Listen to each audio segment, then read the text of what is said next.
Hello and good afternoon, everyone, and welcome to the Inclusive Travel Forum's first ever webinar on why inclusivity in travel matters.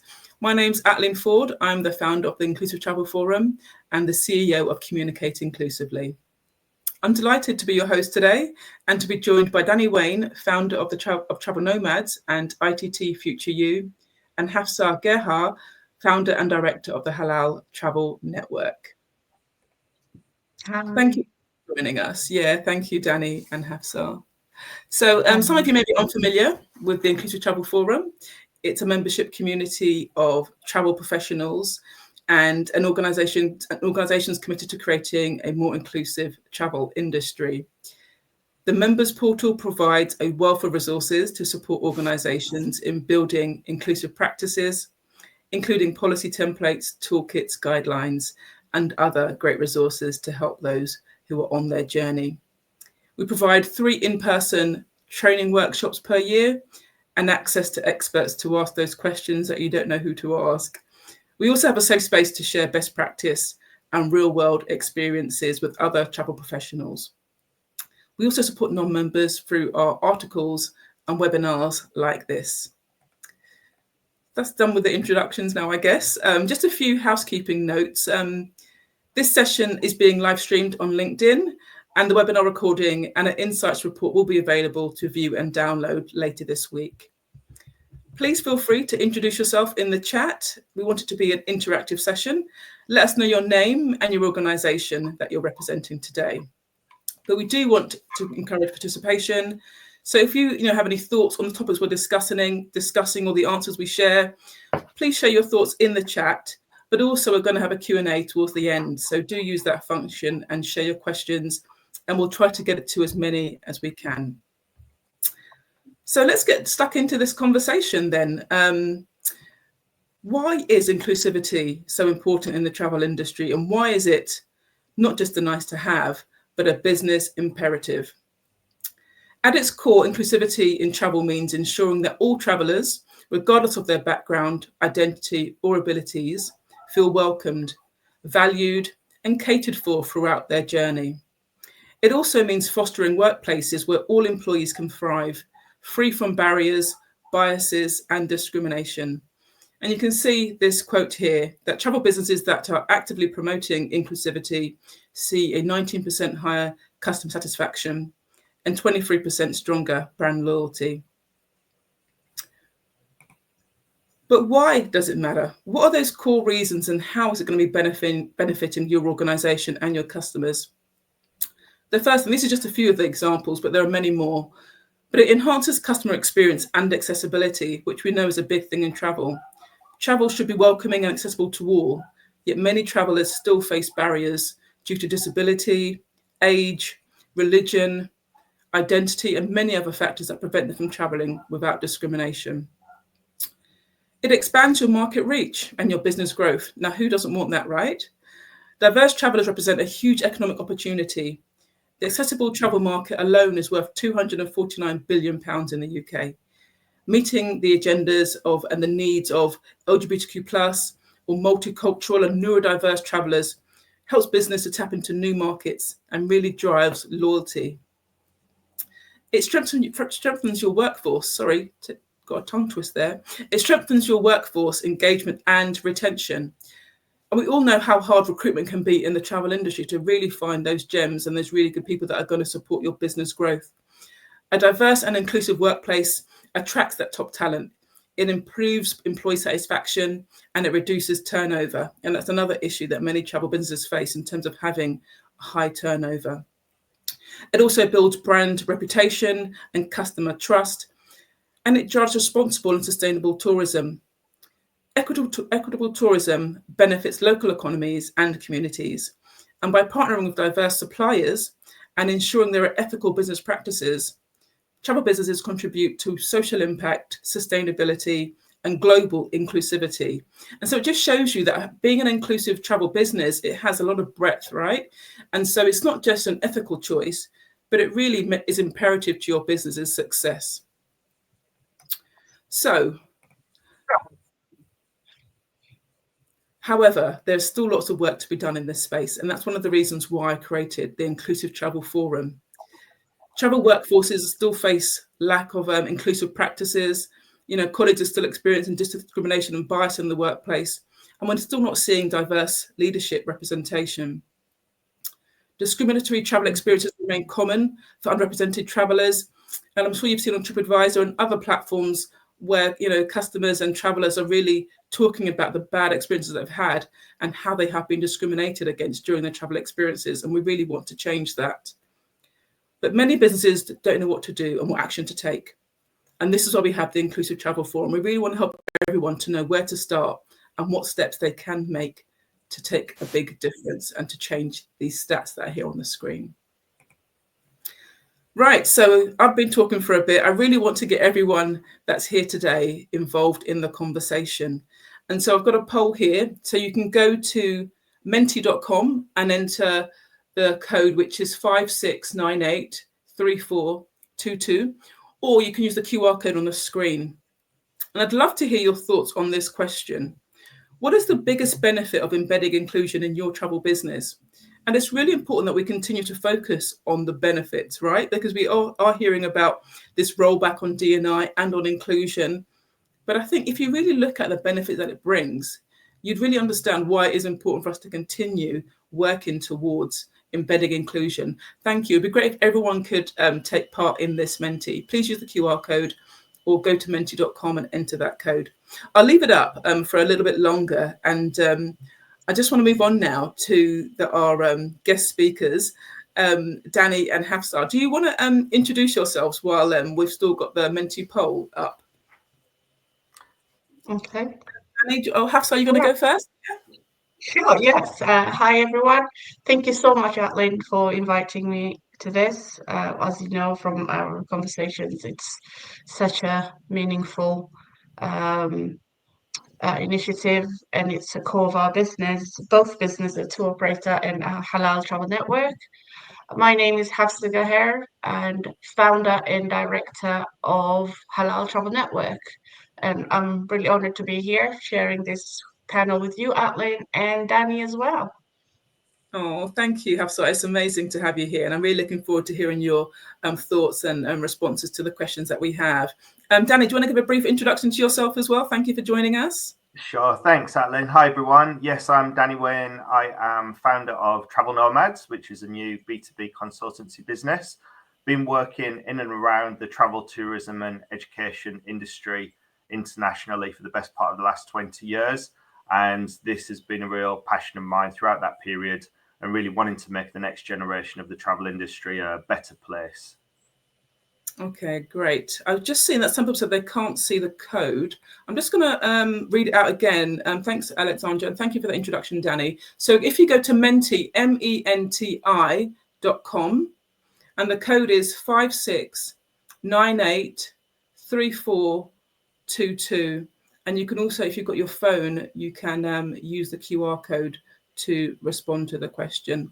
I'll leave it up just for a few more seconds while I give, I guess, a brief introduction to myself. As I said, I'm the founder of the Inclusive Travel Forum, and I've spent many years in the travel sector, formerly the director of the St. Lucia Tourism Board, worked for Travelport as their destination manager, worked for BALPA, which is the Pilots Association, hotels, Carib Tours. So I've done a few different roles across the travel industry. And so I left at one point and went into the financial services sector. And that's where I really got embedded into working in diversity and inclusion. And I've seen this forum work really well in the financial services sector. And I thought it'd be something that would be really beneficial for travel organizations and to really help those small and medium-sized companies who maybe need a bit of support and haven't got someone dedicated to inclusion in their organizations, or haven't got a consultant to help them along the way. And so this is why I developed the Inclusive Travel Forum. Okay. All right. I'm going to close down the Menti. Thank you for everyone that completed that. I will probably put it up again a bit later, because it'd be great to get your thoughts on the benefits that you see, or perhaps you could put it into the chat. Quite a few people have introduced themselves. Thank you, Claire, Sarah, Sophie, Felicity, Gail, Colin. It's wonderful to have you all here. Right, so let's get stuck into the questions then. So the first one is for Hafsa. Why do you believe that inclusivity is essential for the travel industry today? Thank you for that question. So when we talk about inclusivity in travel, it's not about just like a representation. It's about making sure people feel welcome, seen, valued. Exactly what you showed on your presentation earlier, and from me reading about your work and actually through a lot of our work. For a lot of us, and for me anyways, a key reason for working in travel is that we love to travel ourselves with our family, friends, and that's how I started building my clientele. But when you visit somewhere new, it's easy to notice who's represented and who's catered to and who's left out, whether it's in the market that does not reflect diverse travelers or in employment spaces where you don't see anyone that looks like you, or just completely one gender or race or everything that you've actually shared today. And travelers today have more choices than ever. Increasingly, they are looking for experiences that reflect their values and interests. With our network, Halal Travel Network, everyone wants to see this beautiful world, but without compromising our faith, our lifestyle, and also most important, especially for women or people with family, is safety. So as an industry, we need to keep up because these reasons can be enough for them to stop choosing certain destination altogether, or just not book with your agency or not work with you. Okay. So how do we stay ahead of our travelers? We go by listening. There's events such as this, learning. There's so much, a lot of access, a lot of educations online. There's and also being open to different perspective, which goes back to listening. When inclusivity is at the heart of your business, we're not just reacting to change. We're shaping future of travel and making destinations or company or really anything in your industry, it's here for everyone. And if we want to keep our industry thrive, future proof it, as you call it, inclusivity, it's not an option anymore. It's the key to growth, your innovation, and creating experiences for both travelers and your employees that truly matter. You've said it so well, Hafsa. It's essential for all those key reasons. And like you said, we're all really passionate about travel. We love traveling and we love the industry. And people enjoy traveling. It should be a positive thing. And so, by working on inclusivity, it means that everyone can enjoy and love traveling as much as we all do. So thank you for highlighting all of those essential parts of why people should be focusing on inclusivity in travel. So Danny, I'm going to come to you now. What are some of the biggest challenges, though, that travel businesses face when trying to embed inclusivity within their organisations? Yeah, so we all want to feel valued and work in organisations that we love and feel like we belong. But some of the challenges that I've seen over the years have been getting buy-in from senior leaders in the first place. I think that's really important, no matter what the size of the business. And then having line managers feel empowered and confident enough to actually go ahead and implement change within those organizations. There are conflicting priorities across businesses. So we all know what travel's like. It's dynamic, which is what we love. And there are external influences impacting us all on a daily basis. There's resistance to change within some organizations. Maybe it could be individuals or it could be wider teams. I don't think that's necessarily specific to inclusion.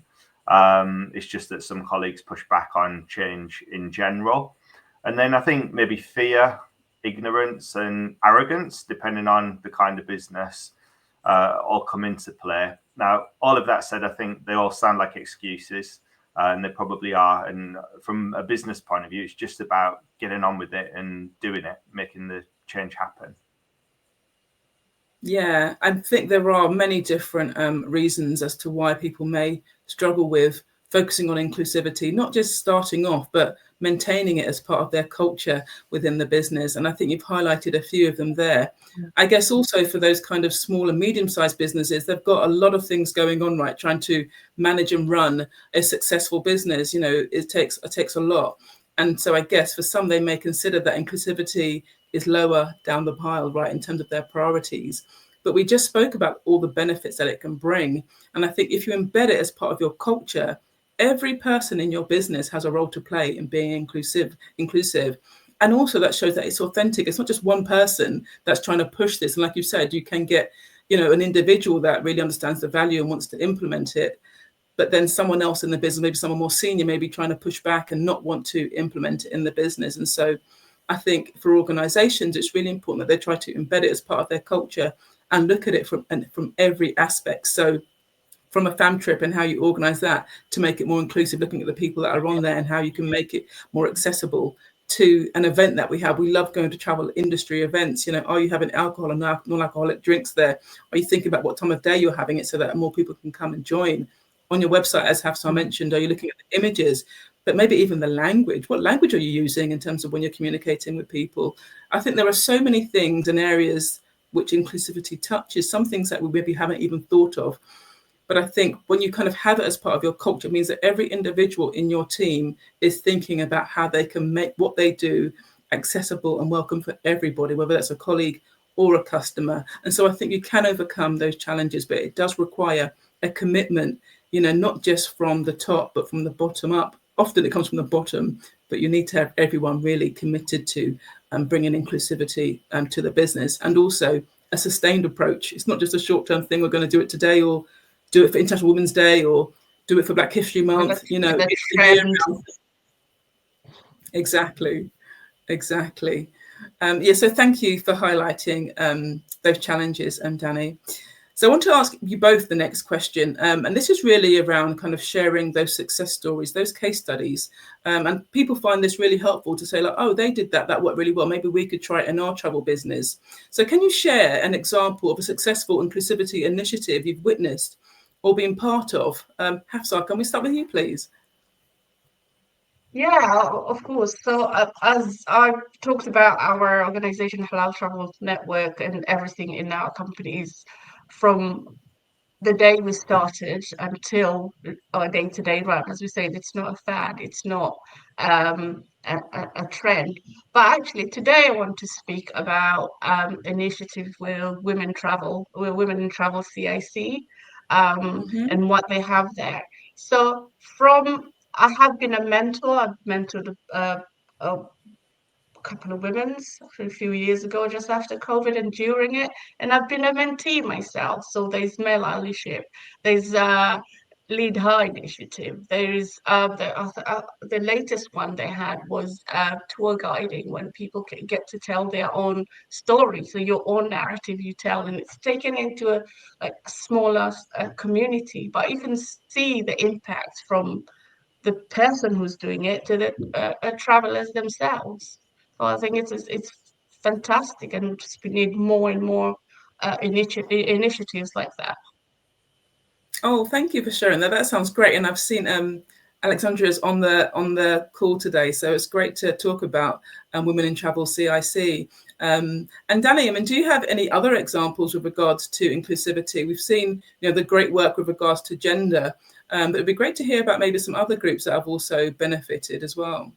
Yeah, certainly from my point of view, I'm really proud of our ITT Future You initiative. So we launched Future You 15 years ago with the aim to inspire the next generation of travel professionals. And we were absolutely adamant from the start that we wanted our speakers to reflect the audience. So very conscious that we've always had the most diverse and impressionable audience of any travel industry event.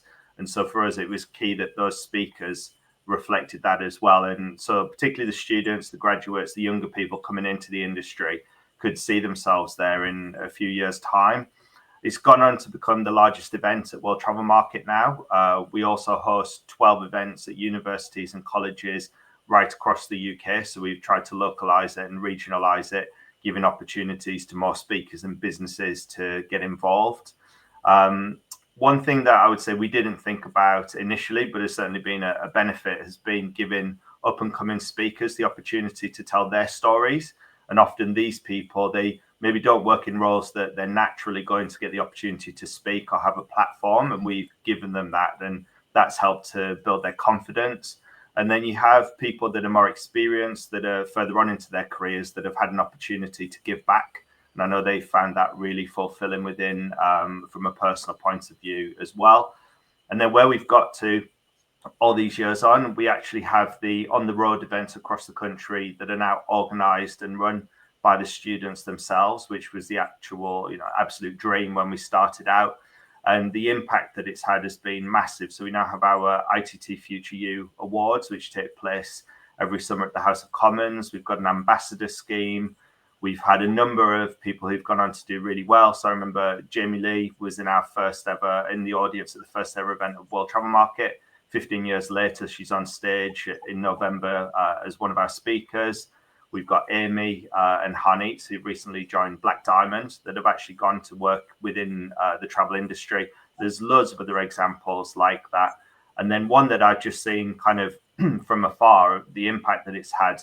A few weeks ago, completely unprompted, we had absolutely nothing to do with this. Two students that organised our event in Swansea last year, they actually went to a local college recently, and they told the students, this is what the event is all about. You have to attend. It's really inspiring. That was completely off the cuff, unprompted. And I actually only found about that myself through social media. But it's great that we're empowering these students and graduates to go and talk about it and, keep pushing forward with our message. Yeah, I mean, ITT Future You is amazing in terms of what it does and empowering the next generation. Social mobility, as well as age, different ethnic groups. It covers so many different areas. But also, I guess it's interesting to think about that next generation and what they're looking for from the travel industry. What are they wanting and hoping to see from travel businesses? Do they feel that they are going to be welcomed and treated in order to kind of progress through their careers in the travel industry? And so, again, that's a great opportunity for travel businesses to get in front of these young people and to encourage them to join their organizations. And so, kudos to you and to Claire and for everyone on that team who, has been championing ITT Future You for so many years, 15 years. It's amazing achievement. And I'm sure there's many more impacts that maybe you're not even aware of, that individuals have had through growing through that program. So thank you so much for sharing that. And I guess anyone who's here today who, hasn't been involved with ITT Future You or Women in Travel CIC, you've heard some of the great initiatives they're doing from Danny and Hafsa. So do please check those initiatives out and get involved. So then one of the things I mentioned earlier was, some of the challenges and barriers that potentially some small and medium-sized businesses face with regards to inclusivity and how they implement it into their businesses. So I'd love to hear from Hafsa really in terms of what are those immediate steps that potentially those businesses can take to become more inclusive? Are there any kind of recommendations that you'd make for those first few steps towards creating that inclusive culture in their business? Yeah, absolutely. It's what we train in the network. If you're either a small business still recovering, surprisingly, people are still recovering from the effects of COVID, either finding staff or money, or if you're a new destination, an emerging destination, and wanting to learn more about inclusivity, and for us, is halal tourism. So the steps is start small and then invest it that way and make it like a continuous journey. And that's the secret to being, I don't know if this is a right phrase, I don't believe, being market ready.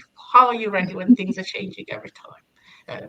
So it's small steps. An example, if you don't have the first main thing people go to places is, I know me, I got food. If you've got food, I'll be there. It's if you don't have halal food, Yeah.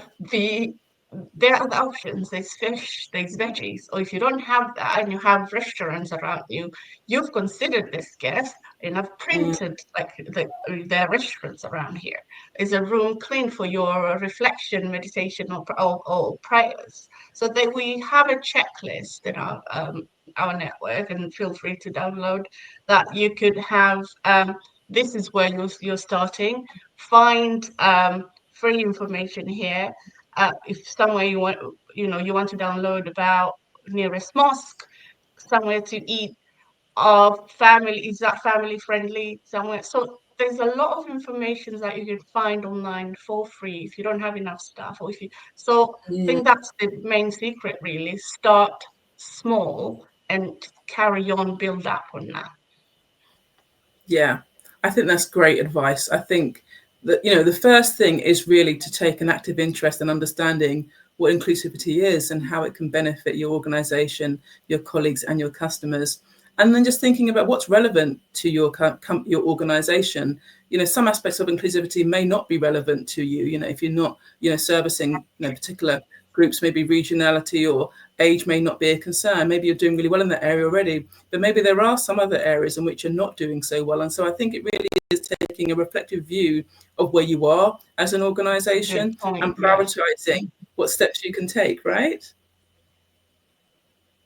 Very true. I do think some people think that they have to do these big grand gestures, and I don't think that is necessarily what has to be done in the beginning. I do think reviewing your policies, do you have policies that relate to inclusivity for your staff as well as for your customers? Taking a really reflective view of your website and all of your communications to see that it would be appealing and interesting to everybody.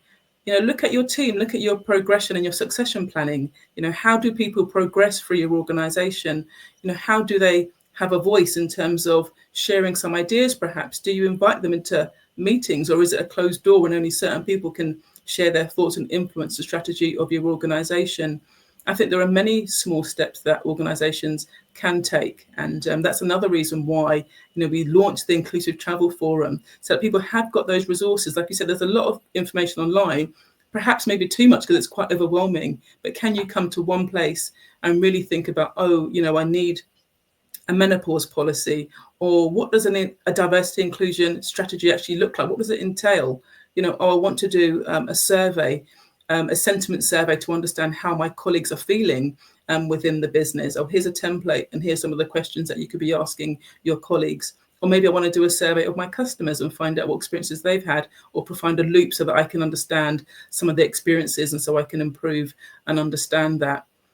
I think, starting small and not overwhelming yourself, kind of taking the wins, I guess, as well, because I think when you have small wins, that can also be very encouraging and allow you to move on to doing other and more, bigger things as well that are going to have more of an impact. So thank you, Hafsa, and do, everyone have a look at the Halal Travel Network website and download the checklist that Hafsa just mentioned as well.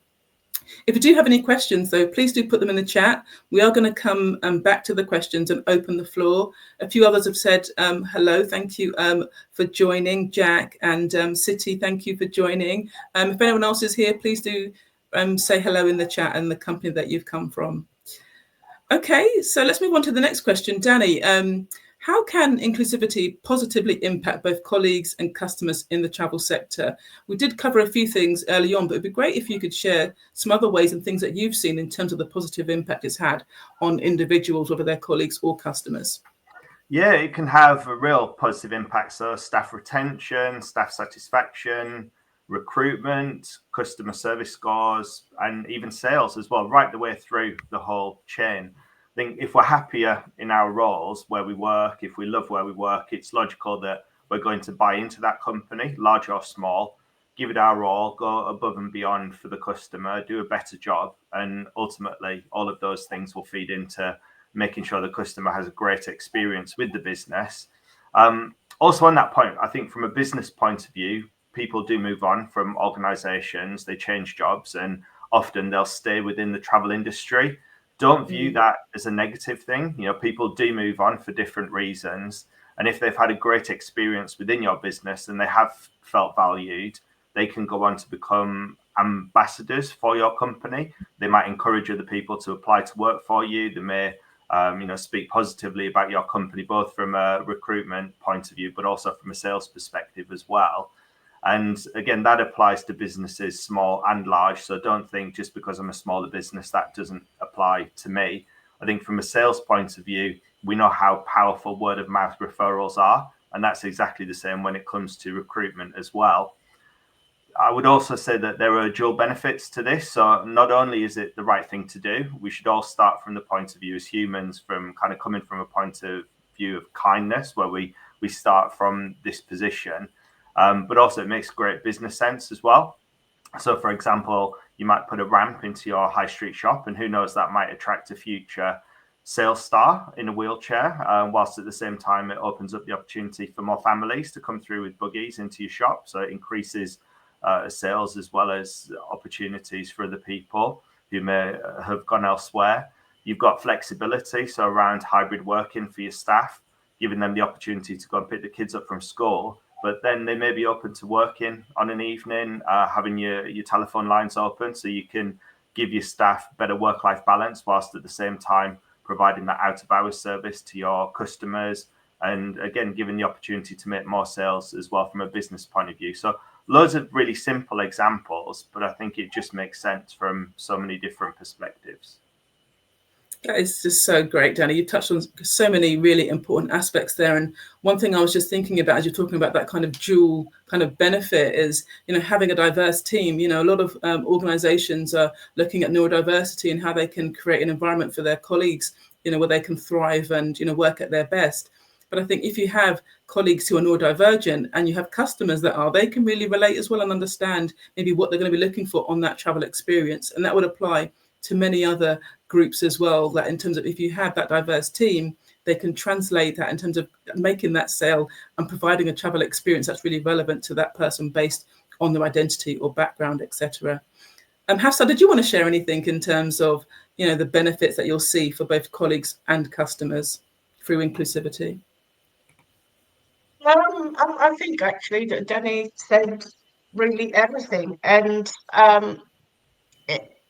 as I said, if you include that diversity in your inclusivity in your thingy, in your businesses, and you're willing to listen, learn, and take that consistent action, you will see your business just not thriving now, but it's future ready. Yeah, exactly. Thank you. And hello to the new people that just put their names into the chat. Kate, Emma, Favor, thank you for joining. Again, if you have any questions, we are going to be wrapping up in the next 5-10 minutes. So do please put them in the chat and then we'll come back to them and answer them as we come to the end. Okay, so Danny, I wanted to ask you about leadership. And obviously you've had quite a few leadership roles and have had kind of a lot of stakeholder engagement. What role does leadership play in driving inclusivity within an organization? Yeah, massive. If the CEO, the chair, and or the senior leaders don't believe in inclusivity and display that, then it simply won't work. I think people are not stupid. We all work within different organizations and businesses, and employees and colleagues will see right through the leadership if they're just pretending to be interested. It really has to be authentic. Yeah. And there are different ways, whether that's actually speaking openly on subjects or whether it's pulling in the right people within the business that have got a real interest in this, but also giving forums opportunities to widen the conversation.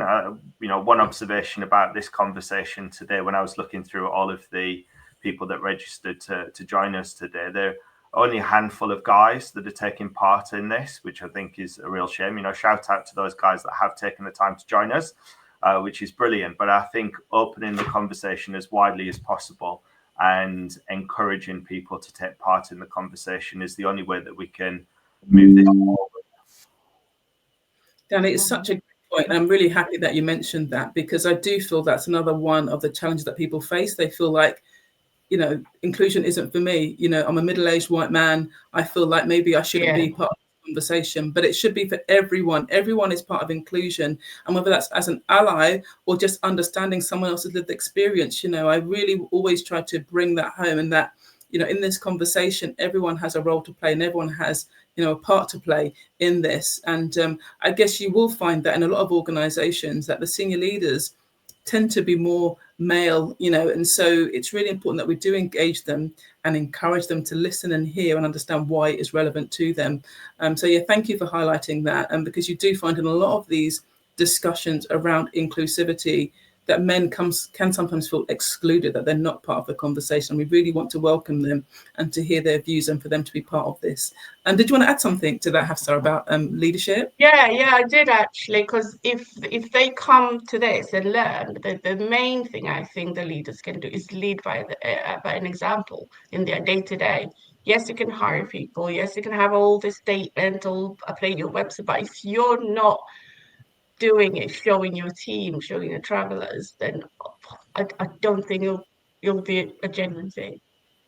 Yeah, I mean, I do think you need to have that authentic leadership, and we often call it executive sponsors. Maybe they're not the ones that are, getting their hands dirty and doing the work, but they are present. They are supporting, they are visible in terms of the inclusive initiatives that you're doing. So I think having executive sponsors is really important, but also potentially if they can advocate and provide budgets and time for the people that are doing the work, that's also really important, and the power that they can have as leaders. Yeah.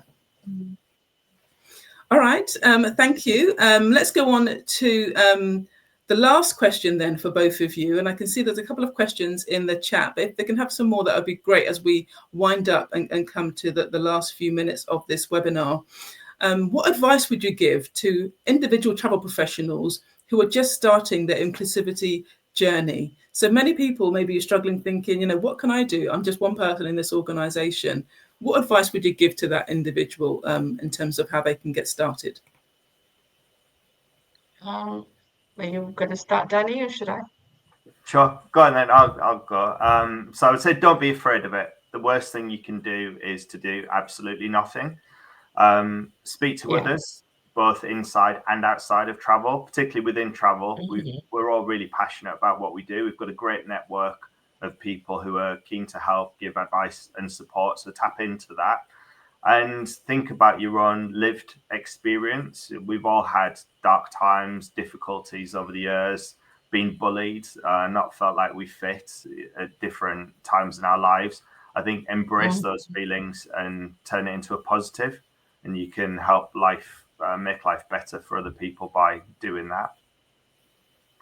Yeah, some brilliant tips there for individuals, Dan. And I do think, tapping into your own lived experiences can really be helpful, because a lot of around the topics around inclusivity are around being relatable, that people can resonate with that. Oh, I understand that. I remember when I felt like that. And so I do think that is a great way to get people on board and interested in inclusivity. Hafsa, what about you? What would you be your tips for someone who's just getting started as an individual? Education, obviously, in everything, especially for this. And start by educating yourself, especially if you don't have huge investment. Invest in yourself. Learn with, through networking. There's a lot of paper published. There's a lot of organizations, as Danny said. And as always, I'll go back to making small changes, because it's sustainable. It's not going to overwhelm you. It's not expensive. It really, in a nutshell, there's no reason not to do it. And also create space. If you're a leader, so the first one is if you're a small budget, you have a small budget, small business, or starting your career. But if you're a leader, create spaces for conversation. If it's within your team, with wherever you work. That's my actually 3 points. Yeah, and they're all great points that you've made there. I do think creating space for conversations, I think, and giving people that psychological safety to have those conversations.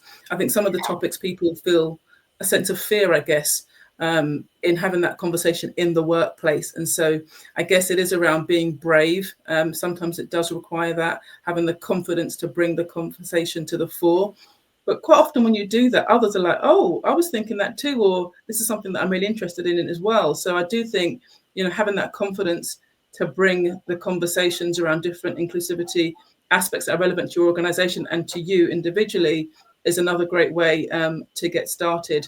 And as Danny said, it can be quite easy to just stick your head in the sand and not do anything, but I would urge people to not do that and to, take hopefully this webinar as a signal to try and bring something back to your organizations. And even if your organization maybe isn't that open to doing things, what Hafsa said in terms of educating yourself, because as an individual, you do have an influence, you can have an impact. So whether you work in the marketing team, maybe you can influence the language that's used on the website.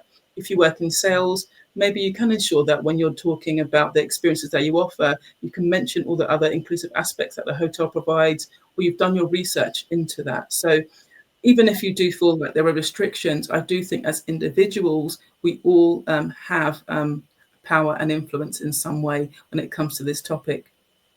So we've got a question from Alexandria, and it's one I kind of referenced earlier, but it is obviously very topical in terms of how do you counter the current backlash with regards to diversity, equity, and inclusion. Danny or Hafsa, I don't know if any of you have got any thoughts in terms of how do you kind of challenge that with regards to the rollback on D&I, and in actual fact, some of the negative content that we're seeing with regards to D&I. Do you have any thoughts on that? How do you manage that or counter it? Yeah. For me, I'll go back to educating people. And travel is one of the most welcoming industry in the world. So you go to places, meet a community, they're actually not represented by the person who's being loud on telly or on like social media.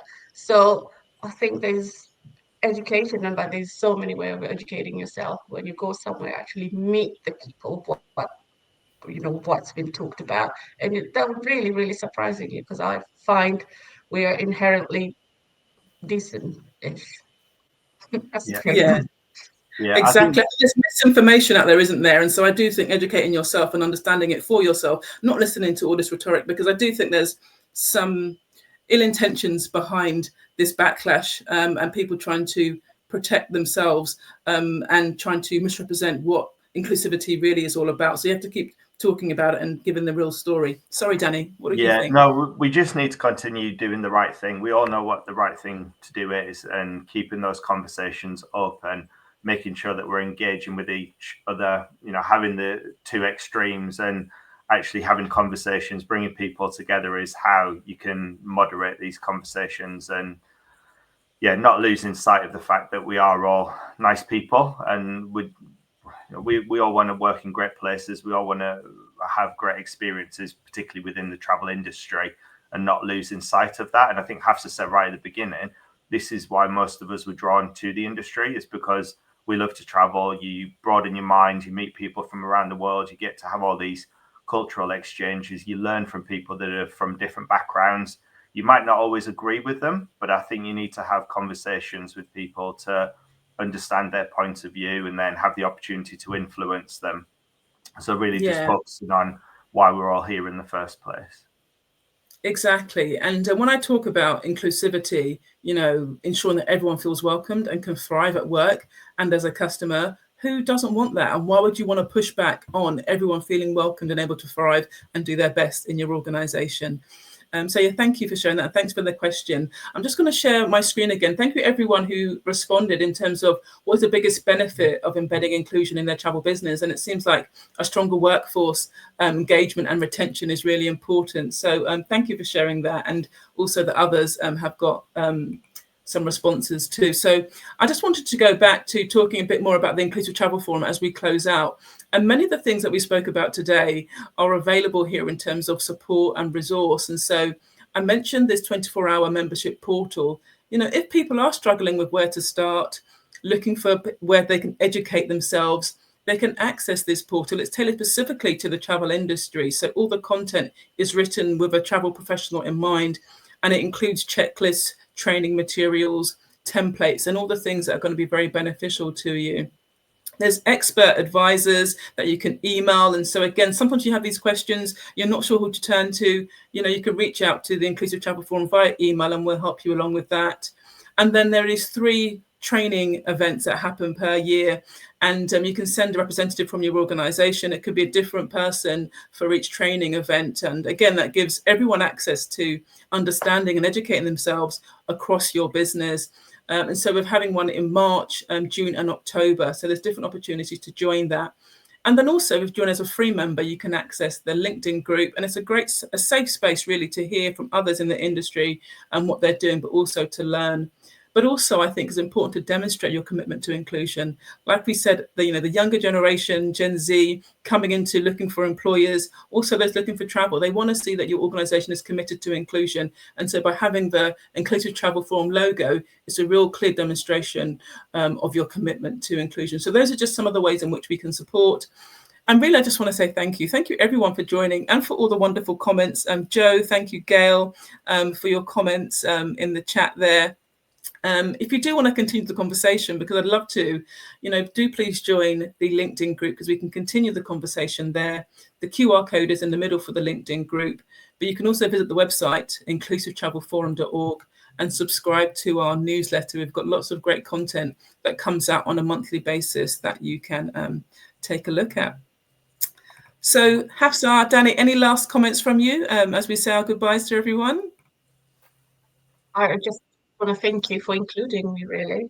It's been amazing talking to you in the last few weeks, and actually we got to share with more people. And as always, great seeing you. Yeah, thank you, Hafsa. And we were looking forward to partnering with the Halal Travel Network going forward. And I think collaboration is really another great way to progress this conversation. Danny, what about you? Any closing thoughts before we say our goodbyes? Yeah, just keep the conversation going. Thank you for inviting us on, and thanks to everyone that's taken part today. And please do keep talking and keep doing what you're doing. Yeah, certainly will do. Thank you, everyone. Take care and enjoy the rest of your afternoon. Bye now.